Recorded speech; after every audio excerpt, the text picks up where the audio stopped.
सुस्वागतम दोस्तों, कैसे हैं आप सभी। आप मौसम बहुत ख़राब चल रहा है, वेदर चेंजिंग चल रहा है। उम्मीद करती हूँ कि आप अपना ध्यान रख रहे होंगे।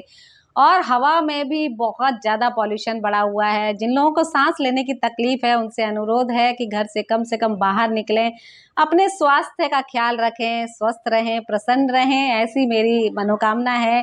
ईश्वर सदैव आपको हमेशा स्वस्थ बनाए रखे। चलिए आते हैं आज के विषय में। दोस्तों, मनुष्य नर और नारी दो रूपों में पाए जाते हैं।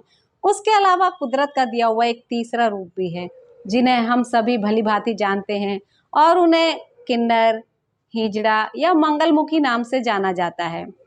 देखिए, मंगलमुखी क्यों कहा जाता है? क्योंकि हम सभी के यहाँ जब भी कोई मंगल कार्य होता है, किसी की शादी होती है, विवाह होता है या किसी बच्चे का जन्म होता है, ऐसे शुभ अवसर पर इनको बुलाया जाता है। खुशी-खुशी इनको दान दिया जाता है और आशीर्वाद लिया जाता है इनसे। इसीलिए इन्हें मंगलमुखी कहा गया, अर्थात जिनके मुख से हम सभी के लिए मंगल कामनाएँ निकलें। उसके अलावा दूसरी तरफ एक ये भी रूप है कि इन्हें खुले दिल से स्वीकार नहीं किया जाता हमारे समाज में, जो कि किसी हद तक सही भी नहीं है। देखिए, ईश्वर ने हम सबको बनाया है, हम तीनों रूपों को ईश्वर ने बनाया है। हम में से कोई भी इसे अपने आप नहीं लेके आगे बढ़ा है। जब ईश्वर का दिया हुआ वरदान हम तीनों ही हैं, तो हम सभी को समान रूप से देखा जाना चाहिए। चलिए आते हैं इनके जन्म उत्पत्ति के बारे में कुछ बातें करते हैं। पौराणिक ग्रंथों के अनुसार ये ब्रह्मा जी की छाया या उनके पैर के अंगूठे से प्रकट हुए हैं।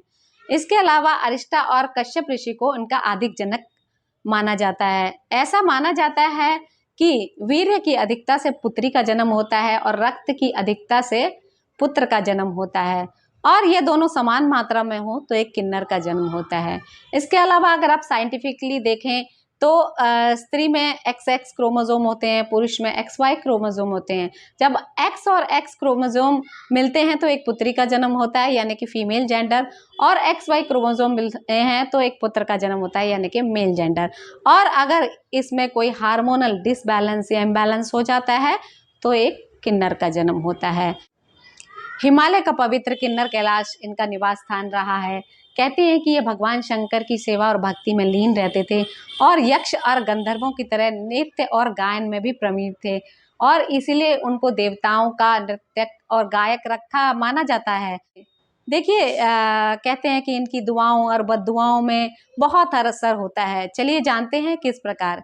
एक बार कहा जाता है प्राचीन समय में जब भगवान राम 14 वर्ष के वनवास के लिए अयोध्या छोड़कर जा रहे थे, तो सभी अयोध्यावासी शोकाकुल थे, दुखी थे और सब उन्हें छोड़ने के लिए गए थे। उनमें नर, नारी और किन्नर भी शामिल थे। जब पीछे पीछे वहां तक पहुंचे और छोर पर आकर भगवान राम ने हाथ जोड़कर सभी के उनके प्यार के लिए धन्यवाद किया और उनसे विनती की कि सभी नर नारी वापस अपने गृह चले जाएं, अपने घर चले जाएं, और वो आगे वनवास के लिए वहाँ से उन्होंने प्रस्थान किया।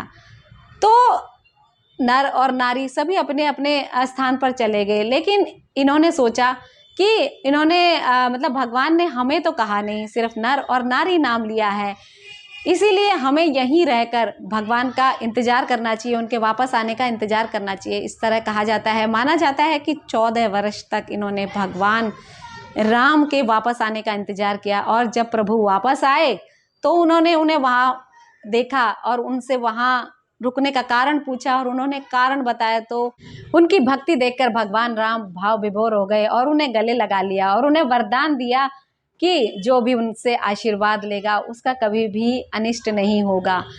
इसीलिए कहा जाता है इनका कभी मजाक नहीं उड़ाना चाहिए, क्योंकि इनकी बद्दुआएं भी लगती हैं, और इन्होंने किसी को बद्दुआएं दे दी तो उसका अमंगल होने की संभावना बनी रहती है। इसके अलावा ये माना जाता है कि इनमें बुध ग्रह का वास होता है, इसीलिए अगर किसी का भी बुध ग्रह कमज़ोर हो तो इन्हें दान देना चाहिए, इससे उनका बुध ग्रह मजबूत होता है। दोस्तों, इनकी मृत्यु को समाचार को हमेशा गुप्त रखा जाता है और मध्य रात्रि के बीच इनका अंतिम संस्कार किया जाता है। अंतिम संस्कार के लिए इन्हें 4 कंधे भी नसीब नहीं होते। कहते हैं इन्हें कि खड़ा करके ले जाया जाता है और इन्हें अग्नि में समर्पित नहीं किया जाता, अपितु इनको दफनाया जाता है। और दफनाते समय भी इनके प्रियजन, इनके अपने लोग इन्हें गालियां देते हैं और जूते चप्पलों से इनकी पिटाई करते हैं। सो इसके पीछे सिर्फ यही कारण है कि अगर इस जन्म में इनके कुछ प्रायश्चित बाकी रह गए हों तो वो भी पूर्ण हो जाएं और उनको एक संपूर्ण मानव जीवन मिले अगले जन्म में। और उसके अलावा इनकी मृत्यु के बाद, उनको दफनाने के बाद 1 हफ्ते का उपवास रखा जाता है। इनकी मृत्यु पर किसी तरह का शोक नहीं किया जाता, अपितु एक आयोजन किया जाता है। इसमें मतलब सभी लोग अच्छे से खुशी खुशी भाग लेते हैं। इसके पीछे की सिर्फ मान्यता यही है कि ये जो कठिन जीवन इन्होंने जिया है, उस जीवन से इन्हें आज मुक्ति मिल गई है और दुआ की जाती है कि इन्हें अगला जीवन एक संपूर्ण जीवन मिले। अभी माना जाता है कि मरते हुए किन्नर की भविष्यवाणी बहुत प्रभावशाली सिद्ध होती है, इसलिए कई लोग अगर उन्हें इनकी मृत्यु का समाचार मिलता है तो इनसे आशीर्वाद लेने आते हैं।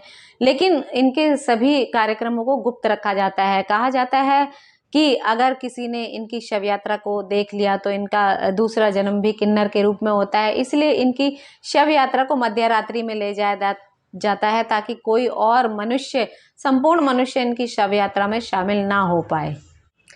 महाभारत काल के दौरान अर्जुन ने भी 1 साल तक अज्ञातवास के दौरान बृहन्ला नामक किन्नर का रूप धारण किया था। इसके अलावा शिखंडी को भी किन्नर का ही एक रूप माना जाता है, जो कि गदाधारी भीम की मृत्यु का कारण बने थे। दोस्तों, सभी किन्नर साल में 1 बार अपने देवता अरावन से विवाह भी करते हैं और अगले ही दिन इनका वैवाहिक जीवन समाप्त भी हो जाता है।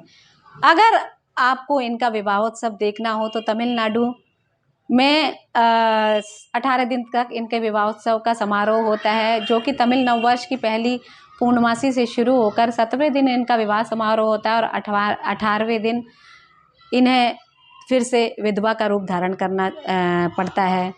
ऐसा कहा जाता है अरावन देवता अर्जुन और नागकन्या उलूपी के पुत्र थे। जब महाभारत के युद्ध से पहले दिन यज्ञ आयोजित किया गया पांडवों द्वारा और यज्ञ की समाप्ति पर एक राजकुमार की बलि दी जानी थी। इसके लिए कोई भी तैयार नहीं था, तो ऐसे में अरावन सामने आए और उन्होंने कहा कि वो इस बलि के लिए तैयार हैं, पर बलि से पहले वो चाहते हैं कि उनका विवाह हो, वो बिना विवाह किए नहीं मरना चाहते। ऐसे में सभी जो थे पांडव सोचने लगे कि कैसे होगा और कौन सी ऐसी कन्या या कौन सी ऐसी राजकुमारी होगी जो अगले ही दिन विधवा होने के लिए तैयार हो जाए। तो ऐसे में भगवान श्री कृष्ण ने मोहिनी का रूप धारण किया और रावण का विवाह मोहिनी से हुआ और अगले ही दिन उनकी बलि चढ़ा दी गई। तभी से यह प्रथा चल पड़ी कि यह लोग अपने देवता, अपने आराध्य देव रावण के साथ विवाह करते हैं और अगले दिन उनका विवाह समाप्त हो जाता है और वो विधवा का सा जीवन जीने लगते हैं। दोस्तों, हम सभी को ईश्वर से प्रार्थना करनी चाहिए कि इन्हें भी इनका अगला जीवन अच्छा मिले और इस जीवन में जो भी तीसरा रूप भगवान ने इन्हें दिया है, उस रूप को हमें भी दिल से स्वीकार करना पड़ेगा, इनका सम्मान करना पड़ेगा। जिस तरह से भी ये चाहते हैं, इनका आशीर्वाद दीजिए। कुछ भी मनोकामना इनकी है तो अपनी तरफ से इनको जो भी आप दे सकते हैं खुशी खुशी दीजिए, इनका सम्मान कीजिए और दुआ कीजिए कि ये खुद दुआ करते हैं कि कोई भी इनकी तरह ना हो, क्योंकि जितना भी कठोर जीवन ये जी रहे हैं, जितना भी अपमान कई बार इन्हें सहना पड़ता है, ये कभी नहीं चाहते कि किसी और को ऐसा सहना पड़े। इसीलिए ये भी अपने प्रजाति के लोगों के अगले जन्म में हमेशा एक संपूर्ण जीवन की कामना करते हैं। तो हम सभी की ये कोशिश होनी चाहिए कि कभी भी हमारे द्वारा इनका अपमान ना हो, इनका सम्मान कीजिए। ये खुशी में अगर आपको आशीर्वाद देते हैं तो कहते हैं कि इनका आशीर्वाद फलता फूलता है और कभी भी आपको ये मिल जाए। जो भी आपके बजट में हो सके, जैसा भी हो सके, आप हमेशा इनको दीजिए, क्योंकि इनका आशीर्वाद कभी खाली नहीं जाता। और कहते हैं कि कभी भी किसी को ये एक सिक्का भी दे देते हैं तो उसके घर में धन धान्य की कमी नहीं रहती। उम्मीद करती हूँ कि आपको मेरा ये छोटा सा प्रयास पसंद आया होगा।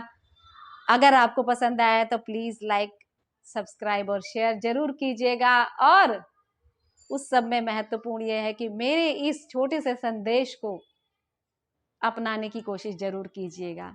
फिर मिलते हैं अगले एपिसोड में। थैंक यू बहुत।